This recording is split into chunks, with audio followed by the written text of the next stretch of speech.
भुन्टे तँ यहाँ घरै यहाँ भएपछि कहाँ जान्छ नि मलाई यहाँ देख्दा क्यारमा यस्तो अचम्म मान्नु भयो र दर्शकबिन नमस्कार। सुकमायाले भुन्टीकै जस्तै कपडा लगाएर भुन्टीकै जस्तै स्वर गराएर घरमा आएकी छिन्। यदि हजुरलाई भुन्टी सिरियल राम्रो लाग्छ भने च्यानललाई सब्स्क्राइब गरेर सँगै रहेको बेल आइकन घन्टी बजाउन भने नबिर्सनुहोला।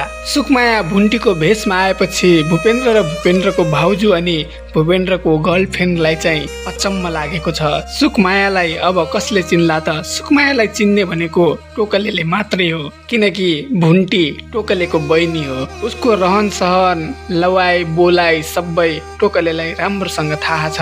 त्यसैले सुकमायालाई चिन्ने भनेको मात्र टोकलेले हो।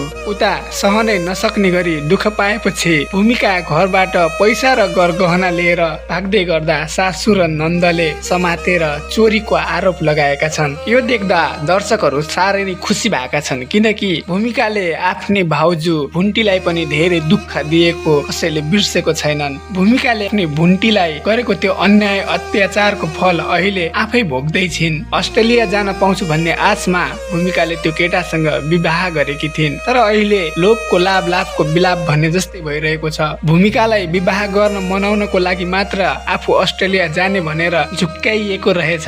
दर्शक श्रोता, सुकमायाले भुन्टीलाई न्याय दिलाउन सक्लिन् त? भुन्टीको अवस्था के छ होला? के सुकमायाले भुन्टीलाई फेरि भूपेन्द्रसँग मिलाउलिन् त? अथवा भुन्टीलाई असाध्यै माया गर्ने केटासँग भुन्टीको विवाह गराइदिलिन् त? अब आउने भागमा हेर्न पाउने छौँ। भिडियो मन परे लाइक गरेर च्यानललाई सब्स्क्राइब गर्न नबिर्सनुहोला। अर्को भिडियोमा फेरि उपस्थित हुनेछौँ। हस्त धन्यवाद।